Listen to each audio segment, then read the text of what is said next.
We want to bring in former Boston Police Commissioner Ed Davis right now. And Ed led the Boston Police Department during the Boston bombings. Good to see you, sir. Thanks so much for joining us. Good morning, Maria. Similarities here?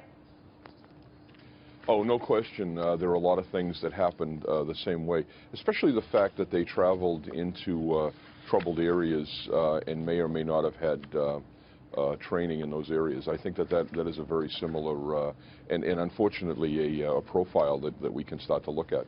What do you think needs to be done at this point to stop these kinds of inspired jihadists? Well, I think the battle in Syria and Iraq has to be prosecuted fully. I think that's where this all comes from, and we have to maintain our pressure on them. But back here at home, we have to tighten up our systems, and we have to learn from each incident as it happens, and identify individuals who may be going down this path. First, try to deprogram them, just as if they were in a cult. And if that doesn't work, then prosecute them. Yeah, we wanted to talk with you because the authorities said that they found a note written in Arabic, and that note was referencing the Boston bombers near the unexploded device in Manhattan. The device mimicked the Boston attack using a pressure cooker. Are you concerned that other homegrown terrorists will try to follow the attack in Boston using pressure cookers and whatever, ideas that they had in Boston?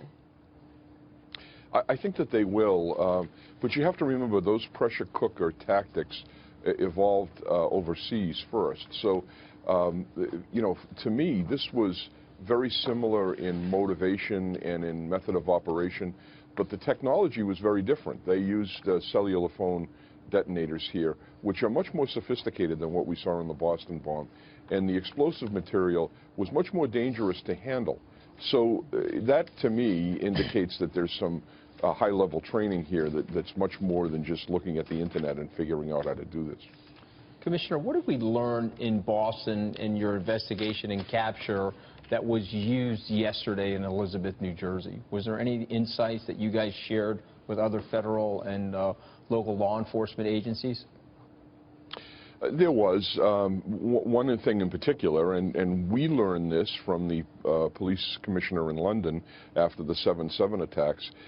There really has been a sea change in police procedures, and we focus on digital evidence now, especially video. The old days of looking for fingerprints, those kind of things are still important, and they do tie people in definitively to a case.